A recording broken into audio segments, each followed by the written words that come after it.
할렐루야. 오늘도 주님을 사모하며 수요 저녁 기도에 나오신 여러분을 진심으로 축복합니다. 우리나라의 경우에 새해를 맞이하면 올 한 해도 평안하고 또 행복한 일이 가득하길 바라는 마음으로 새해 복 많이 받으세요 라고 인사를 합니다. 그리고 평소에는 일상생활에서 안녕하세요 라는 이런 말로 그 바람을 대신합니다. 사람들은 누구나 다 평안을 원합니다. 그래서 어느 시대나 평안을 강조했습니다. 과거 로마 시대에서는 팍스 로마나라고 외쳤습니다. 그것은 로마에 의한 평화였습니다. 하지만 로마의 평화는 힘이 있는 강자들만의 평화였습니다. 힘이 약한 자들은 여전히 억압받는 구조 속에서 오직 힘 있는 사람들만 그 힘에 의해서 구축되어지는 그 평화를 맛보는, 그게 바로 팍스 로마나였습니다. 이스라엘은 어땠을까요? 이스라엘에서는 샬롬이라는 말로 상대방의 평안과 또 복을 빌어주었습니다. 이것은 하나님에 의한 평화를 의미하는 것입니다. 하나님과의 화목 속에서만 진정 누릴 수 있는 그것이 바로 샬롬입니다. 이 샬롬은 바로 예수 그리스도의 십자가 사건으로 인해서 완성되어졌습니다. 예수님으로 인한 이 평화는 그래서 전 인류적이고 또 사회적 약자를 위한 평화였습니다. 사랑하는 성도 여러분, 여러분의 믿음은 평안하십니까? 여러분의 삶과 가정은 안녕하십니까? 올 한 해를 시작하는 1월, 저는 우리의 믿음을 다시 한번 바라보면 좋겠다라는 생각을 했습니다. 내가 가지고 있는 믿음이 과연 하나님 앞에서 바로 설 수 있는 믿음인가? 나의 삶이 지금 주님이 주시는 이 평안으로 인하여 두려움은 쫓아내고 또 불안과 근심을 탈피해서 살아가고 있는가에 대해서 다시 한번 생각했으면 좋겠습니다. 사랑하는 성도 여러분, 오늘 주시는 이 평안만, 주님이 주시는 이 평안만이 우리를 평안하게 합니다. 2023년에는 거룩하신 하나님이 베푸시는 이 평안을 받아서 누려서 행복하고 기쁜 신앙생활이 되는 여러분 되시기를 주님의 이름으로 축원합니다. 우리 다 함께 평안을 너에게 주노라 찬양하시겠습니다.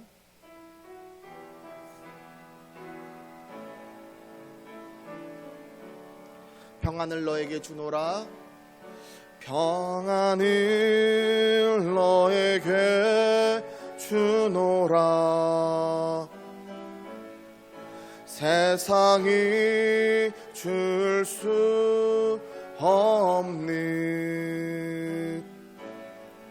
세상이 할 수도 없는 평안,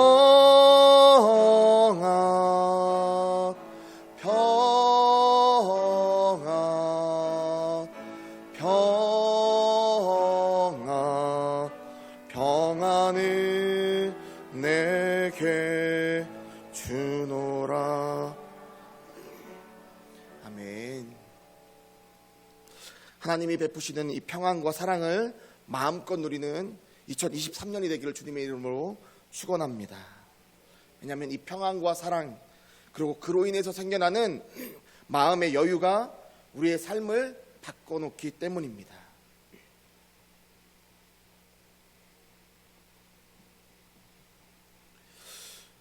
(1970년도에) 미국의 프린스턴 대학에서 심리학자 2명이 선한 사마리아 사람이라는 실험을 했습니다. 누가복음 10장에 보면 한 율법학자가 예수님을 시험하기 위해서 이렇게 묻습니다. 내가 무엇을 해야지 영생을 얻을 수 있습니까? 그러자 예수님이 오히려 대묻습니다. 율법에는 뭐라고 적혀 있느냐? 그러자 율법학자가 마음을 다하고 목숨을 다하고 뜻을 다하고 힘을 다하여 내 하나님을 사랑하라. 그리고 내 이웃을 내 몸과 같이 사랑하라고 적혀 있습니다 라고 대답합니다. 그러자 예수님께서 그래 맞아 그렇게 라고 이야기합니다. 그러자 율법학자가 다시 묻습니다. 그렇다면 내 이웃이 누구입니까? 그때 예수님이 비유를 통해 대답하시면서 그 비유가 바로 우리가 잘 아는 선한 사마리아 사람 이야기입니다. 선한 사마리아 사람 실험은 왜 제사장과 레위인은 강도 만난 사람을 구해주지 못했고 왜 선한 사마리아, 강도를 구해줬기 때문에 선한 사마리아의 대명사가 되었지만 사실은 그냥 사마리아인이었던 이 사람은 어떻게 해서 도와줄 수 있었는가, 이것을 알아보는 시험이었습니다. 그래서 실험을 하기 위해서 대학 뒷길에 침침하고 너저분하고 사람이 다니지 않는 도로에 신학 대학생들을 한 명씩 그 길로 지나가게 했습니다. 그리고 배우 한 명이 그곳에서 쓰러져서 연기를 하는 것입니다. 그런데 이 신학생들은 그냥 일반 신학생들이 아니고 어떤 심리학에서 필요한 자신의 소명과 또 사마리아에 관한 발표를 미리 하겠다고 한 사람으로만 구성된 실험자들입니다. 그들을 4그룹으로 나눴습니다. 첫 번째 그룹은 자신의 소명에 대해서 5분간 발표해야 되는 거고, 그런데 지금 교수님이 아까부터 오셔서 기다리고 계시니까 빨리 오라고 하는 그 그룹이 첫 번째 그룹입니다.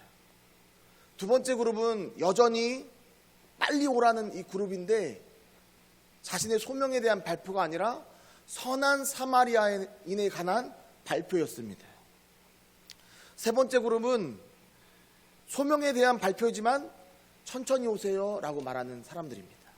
그리고 네 번째 그룹은 선한 사마리아인에 관한 발표를 해야 되는 사람이고 천천히 와도 된다는 그런 사람입니다. 그러니까 실험의 변수가 2가지입니다. 시간적으로 여유가 있냐 없냐의 변수, 또 자신의 소명을 발표하는 것인지 아니면 선한 사마리아인에 대한 발표를 하는 것이, 이 2가지가 실험의 요인이었습니다. 결과는 시간적으로 여유가 있는 자들이 없는 자들보다 무려 6배나 많게 어려운 사람을 도와주었다는 겁니다. 그리고 더 놀라운 것은 소명을 발표하던 아니면 선한 사마리아 사람을 발표해서 머릿속에 선한 사마리아인 이 상황을 이미 인식하고 그 길을 걷는 사람이든 상관없이 별 차이가 없이 도와주는 데는 영향을 거의 미치지 않았다는 실험 결과가 있었습니다. 우리는 선한 사마리아 이 비유를 보면서 제사장과 이 레위인은 겉만 번지르르한 뿐 믿음이 없는 사람으로 보고, 오히려 유대인들이 상종하지 않던 이 사마리아인을 선함의 대명사로 보는 경우가 많았습니다. 그런데 실험의 결과는 좀 다르게 나왔습니다. 물론 이 실험이 전부를 대변할 수는 없겠지만 그럼에도 이 실험에서 선한 일을 하는 이 절대적 조건은 바로 마음의 여유였다는 것입니다. 즉 제사장과 레위인은 너무 바쁜 일정 속에서, 그러니까 신앙심이 없다기보다는 너무 바쁜 일정 속에서 주변을 돌아볼 수 있는 여유가 없는 자들이었다는 것입니다. 우리가 살아가다 보면 부자라고 해서 남을 더 많이 도우는 것도 아니고, 가난하다고 해서 남을 돕지 못하는 것도 아닙니다. 부자 중에는 남을 돕는 이가 있습니다. 또 남을 돕지 못하는 이들도 있습니다. 가난한 자들도 마찬가지입니다. 물론 자신이 가난하지만 그럼에도 돕는 사람이 있고 돕지 못하는 자들이 있습니다.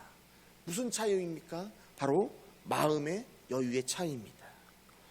그리스도인도 마찬가지입니다. 예수님의 말씀처럼 마음을 다하고 목숨을 다하고 뜻을 다하고 힘을 다해서 이웃을 사랑하려면 바로 우리 마음속에 여유가 있어야 된다는 것입니다. 마음의 조급함이 아니라 하나님이 주시는 이 진짜 평강으로 인한 여유가 있어야 된다는 것입니다. 그 평강이 바로 우리의 마음속에 여유를 만들어주고 우리의 주변의 이웃들을 돌아보게 한다는 것입니다. 또한 선한 사마리아 비유의 중요한 포인트는 바로 강도 만난 자들입니다. 강도 만난 자입니다. 어떤 분은 이렇게 이야기합니다. 만약 이 강도 만난 자가 대역 죄인이었거나 아니면 재질이 심한 범죄자였거나 성범죄자였거나 다른 사람에게 막대한 피해를 끼쳤던 사람이라면 어떻게 했을까라는 이야기를 합니다. 하지만 예수님께서는 강도 만난 자에 대해서 1절 아무 말씀도 하지 않으십니다. 직업이 무엇인지, 성별이 무엇인지, 나이는 어떤지, 외모는 어떤지, 심지어 여리로로 가는 그 이유는 무엇인지에 대해서 하나도 성경은 말씀하고 있지 않습니다. 오히려 이런 걸 추정해 보려고 해도 추정할 수 없는 그냥 강도 만나서 쓰러져 있는 사람이라고만 말할 수 있습니다. 무슨 말입니까? 예수님께서는 그가 좋아서, 훌륭해서, 또는 그가 아름다워서 도와주라는 것이 아니라 그가 도움이 필요한 입장이기에 도와주라는 것입니다. 예수님께서는 십자가에 의해서 우리에게 값없이 사랑을 베푸셨습니다. 그리고 우리에게 이제 나를 따르라 라고 말씀하십니다. 사랑하는 성도 여러분, 사랑은 값없이 주는 것입니다. 올 한 해 하나님이 베푸시는 이 평안과 사랑으로 말미암아 삶의 여유가 우리 모든 성도님들 마음속에 흘러넘치기를 주님의 이름으로 다시 한번 축복합니다.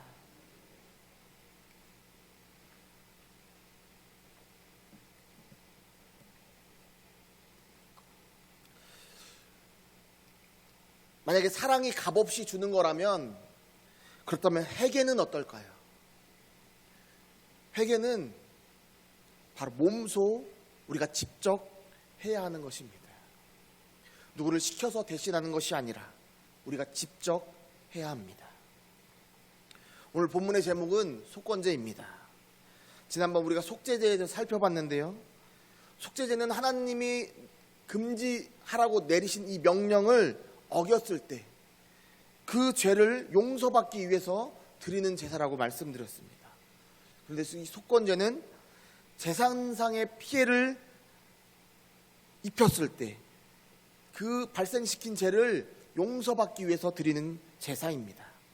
쉽게 말해서 속죄제와 이 속건제의 공통점은 모두 부지 중에 우발적으로 지은 죄를 용서받기 위해서 드리는 제사이고, 차이점은 속죄제는 배상을 할 필요가 없지만 속건제의 경우에는 피해 입은 사람이 있기 때문에 제사뿐만 아니라 반드시 배상까지 해야 된다는 것입니다.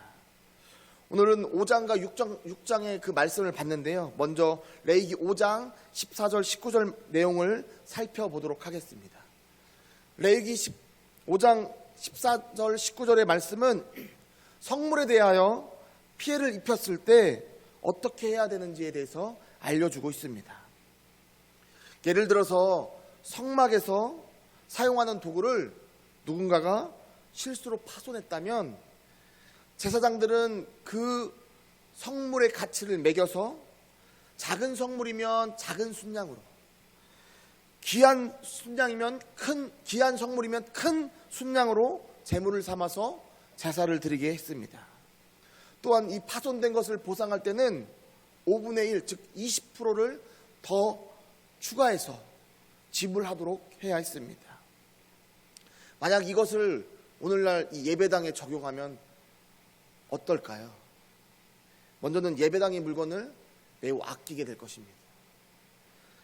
또 함부로 다루지 않고 조심히 다루게 될 것입니다.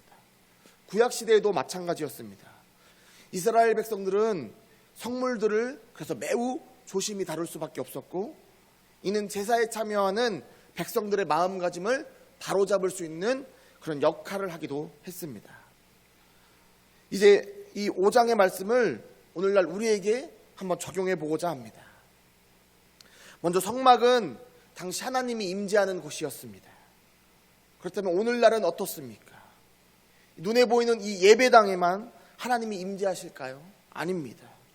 지금은 교회의 시대입니다. 왜냐하면 교회가 성령님이 거하시는 곳이며, 또한 교회가 머리가 되시는 분이 바로 예수 그리스도이시기 때문입니다. 우리 에베소서 1장 22절 말씀을 함께 읽겠습니다. 에베소서 1장 22절 말씀입니다. 또 만물을 그의 발 아래에 복종하게 하시고 그를 만물 위에 교회의 머리로 삼으셨느니라. 아멘. 바로 이런 이유로 인해서 이제 하나님은 교회에 임재하십니다. 그리고 이제 우리 모두가 알듯이 교회는 건물이 아니라 바로 우리의 모임, 예수님이 머리가 되시는 공동체, 그것이 바로 교회입니다. 더 나아가 공동체의 일원인 우리 자신이 바로 주님이 거하시는 교회가 되는 것입니다. 나뿐만 아니라 지금 내 옆에 앉아있는 장로님, 권사님, 집사님, 성도님들이 바로 교회인 것입니다. 그런데 만약 나의 말이, 나의 행동이 상대방을 아프게 했고 절망을 주었고 피해를 끼쳤다면 우리는 어떻게 해야 할까요? 그냥 하나님 제가 모르고 그랬습니다, 죄송합니다, 용서해 주세요, 이걸로 끝이 날까요? 아닙니다. 우리가 만약에 금전적으로 잘못했다면 그에 상응하는 보상을 해야 되고, 우리가 마음에 아픔을 줬다면 그의 마음이 풀릴 때까지 사과가 이루어져야 하는 것입니다. 하나님과의 관계에서도 마찬가지입니다. 예를 들어 오늘날은 하나님께 예물을 드리는 이런 객관적인 지표, 기준이 없습니다. 정해져 있지 않습니다. 우리는 보통 하나님과의 1:1 관계 속에서 각자의 마음에 정한 대로 하나님께 예물을 드립니다. 그래서 잘못하면 마음으로 하나님께 약속하고도 인색함으로 마음이 변할 수도 있습니다. 그래서 바울은 이렇게 말합니다. 우리 고린도후서 9장 7절 말씀을 함께 읽겠습니다. 각각 그 마음 내 정한 대로 할 것이요 인색함으로나 억지로 하지 말지니 하나님은 즐겨내는 자를 사랑하시느니라. 아멘. 이 말씀은 헌금을 많이 내라는 그런 강요하는 말씀이 아닙니다. 분명히 하나님은 많이 내는 자가 아닌 즐겨내는 자를 사랑한다고 말씀하십니다. 즉 이 말씀은 인색함이 아닌 우리 마음에 정한 대로 하나님께 드릴 때 즐거워하는 마음으로, 기쁜 마음으로 드리라는 것입니다. 사랑하는 성도 여러분, 저는 이 속건제의 이 말씀이 오늘날 교회와 연결되어서 우리의 관점을 더 크게 열어주는 말씀이라고 생각합니다. 우리가 진심으로 우리 교회의 성도들을 하나님이 거하시는 교회로 바라보고 또 주님의 보혈을 함께 나눈 형제자매로 여긴다면 이 모습을 보시는 하나님이 그 누구보다 기뻐하실 줄 믿습니다. 2023년 우리의 믿음이 날로 확장되기를 주님의 이름으로 축원합니다. 바로 이러한 관점에서 우리가 6장의 1절 7절 말씀도 함께 살펴보도록 하겠습니다. 이 말씀은 바로 우리의 이웃에게 죄를 범했을 때 어떻게 해야 하는지에 대하여 말씀해 주고 있습니다.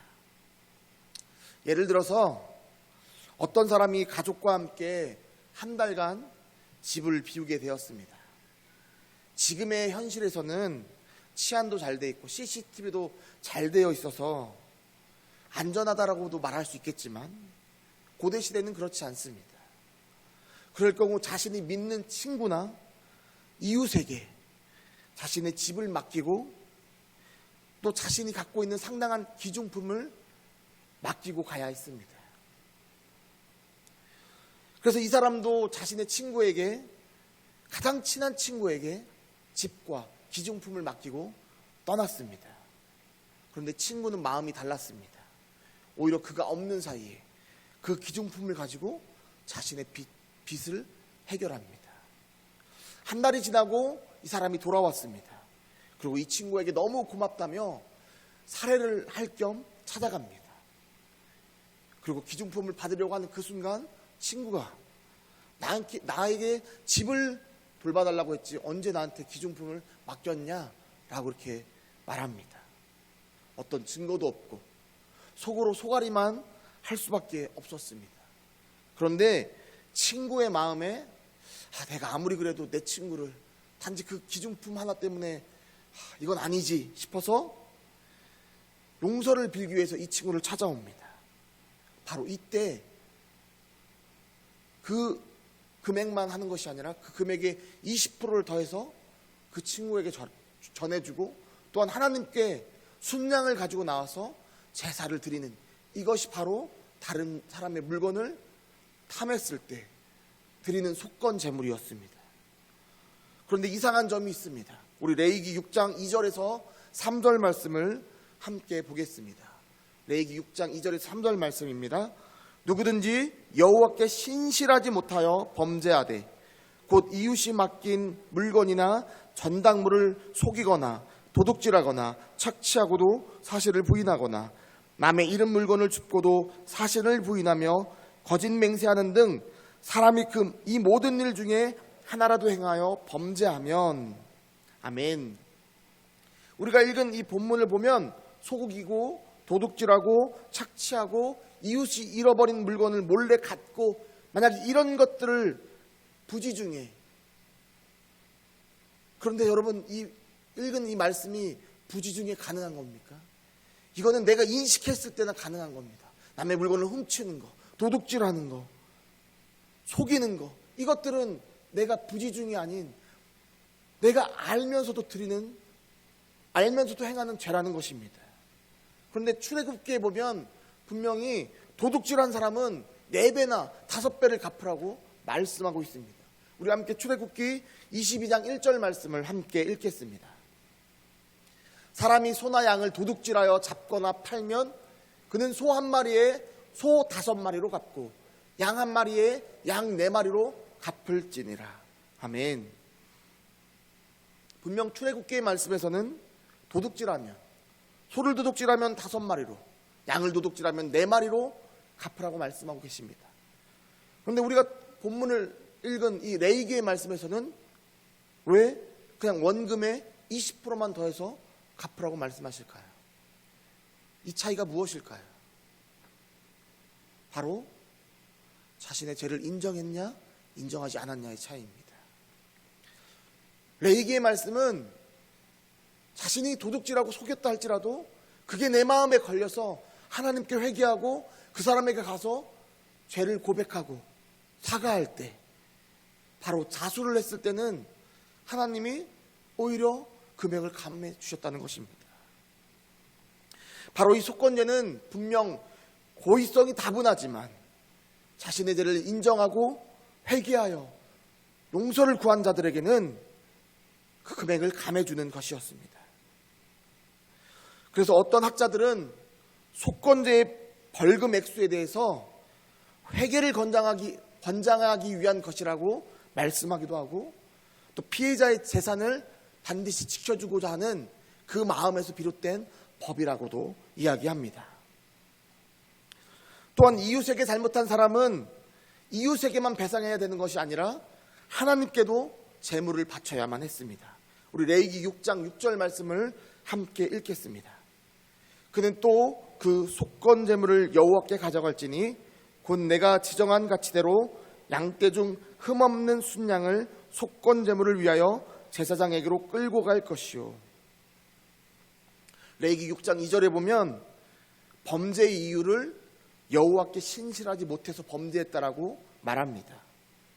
즉 그의 죄가 사람에게만 지은 것이 아니라 바로 하나님께도 잘못했다라고 레위기는 말하고 있습니다. 하지만 놀라운 것은 6절 다음에 있는 7절에 더 놀라운 말씀이 나옵니다. 우리 한번 7절 말씀을 읽어보겠습니다. 제사장은 여호와 앞에서 그를 위하여 속죄한즉 그는 무슨 허물이든지 사함을 받으리라. 아멘. 무슨 허물이든지 용서해 주시겠다는 이 약속은 절대 인간이 할 수 없는 약속입니다. 이것은 오직 하나님만이 가능한 약속이십니다. 사람이 가족, 특히 자녀에게 해코지한 사람을 용서할 수 있는 사람이 몇이나 될까요? 특히 그것이 한 번이 아니라 여러 번 계속 반복됐다면 용서하기가 쉬울까요? 만약 용서한다 할지라도 그가 또 범죄하면 어떻게 할까요? 사람은 언제나 한계가 존재합니다. 하지만 하나님께서는 한계가 없으시기에 무슨 허물이든지 용서해 주시겠다고 말씀하시는 것입니다. 사랑하는 성도 여러분, 하나님은 왜 우리의 죄를 용서하여 주시는 것일까요? 오늘 본 이 속건죄만 하더라도 당시 지도자들이나 특히 이 제사장들을 통하여 매우 크게 혼낼 수도 있음에도 불구하고 왜 하나님은 이 용서라는 사랑을 베푸실까요? 예전에 약간의 진통은 있었지만 여전히 여러 젊은이들에게 찬양과 예배를 통하여 은혜를 끼치는 마커스 워십이라는 단체가 있습니다. 이 마커스 워십의 이 지도 목사님이 김남국 목사님이신데, 그분이 쓴 이 책 소명 하나님의 시간을 잇는 싸움에 보면 그분이 이런 간증을 하는 것이 있습니다. 이 간증을 마지막으로 설교를 마치도록 하겠습니다. 청년 시절 교회학교 교사로 12년을 봉사했습니다. 나는 열심을 넘어서 특심으로 정말 열심히 봉사했습니다. 하루는 교회 근처에 있는 친구 집을 향해 가고 있는데 저 멀리서 교회 후배가 오고 있었습니다. 같이 교회학교 교사로 초등학교 5학년과 6학년을 섬기는 후배였습니다. 그런데 후배와의 거리가 점점 가까워지자 그가 입에 담배를 물고 가는 것을 보게 되었습니다. 교회 근처는 우리가 가르치는 초등학생들이 많이 살고 있습니다. 나는 그 후배를 보았는데 그는 미처 나를 발견하지 못했습니다. 그 당시 나는 교회에서 후배들에게 매우 무서운 선배였습니다. 수련회 가서 만약에 담배를 피우거나 술을 마시는 친구가 있으면 그날 그 친구를 가만두지 않았습니다. 그래서 후배들은 항상 내 눈치를 보았습니다. 너무 화가 나서 그 후배를 향해서 가고 있는데 마음속에 주님의 음성이 들렸습니다. 남구가 스탑. 그 아이를 나무라지 마라. 그때 나는 속으로 반문했습니다. 주님, 교회 근처에는 학생들이 볼 수 있고 또 교사가 저러면 안 되잖아요. 그러자 주님은 나를 타이르듯 말씀하셨습니다. 남구가 만약에 저 아이가 지금 그의 인생 속에서 가장 안 좋은 때를 살고 있는데 이것을 기준으로 그를 판단한다면 그것이 옳은 것이냐 틀린 것이냐, 그 물음에 나는 틀린 것입니다라고 대답할 수밖에 없었습니다. 그리고 주님의 마음을 알게 하는 음성이 이어졌습니다. 나는 저 아이의 인생 전체를 보고 있다. 나무라지 말고 기도해줘라. 오늘 내 눈에 띄인 것은 기도해주라는 것이지 판단하라는 것이 아니다. 그 후로 나는 후배가 알지 못하게 은밀히 기도하기 시작했습니다. 그날의 경험은 내 신앙생활에 중요한 기준이 되었습니다. 물론 그렇다고 모든 잘못을 다 넘어가진 않습니다. 그러나 쉽게 판단하고 결정짓지도 않습니다. 주님이 주신 기회가 아직 그에게 남아있다면 회복할 수 있도록 이제는 기도합니다. 사랑하는 성도 여러분, 이것이 바로 하나님 아버지의 마음입니다. 하나님은 오늘 속건제뿐만 아니라 앞서 살펴본 모든 제사들을 통해서 우리로 하여금 하나님과의 관계도 회복하고 이제 이웃과의 관계도 회복하길 원하십니다. 아까 사랑은 값없이 주는 것이고 회개는 몸소 하는 것이라고 말씀드렸는데, 하나님께서는 사랑을 값없이 주셨기에 우리는 그 사랑을 따라서 값없이 베풀 수 있는 것이고, 회개의 은혜 또한 하나님이 부어주시는 것이기에 우리는 몸소 행할 수 있는 것입니다. 다시 말해서 회개는 하나님이 주신 은혜이자 축복인 것입니다. 사랑하는 성도 여러분, 2023년 1월 저를 포함한 모든 성도님들이 믿음을 되돌아보는 시간이 되기를 소망합니다. 하나님이 베푸시는 회개의 은혜를 통하여 우리를 다시 정결하게 하고 거룩하신 하나님을 따라 거룩하게 살아가기를 주님의 이름으로 축원합니다. 우리의 마음의 문을 열 때 하나님이 역사하실 줄 믿습니다. 오늘 들은 이 말씀을 통하여, 이 하나님의 말씀을 통하여 하나님을 온전히 믿고 회개의 길로 나아가는 저와 여러분이 되기를 주님의 이름으로 축원합니다.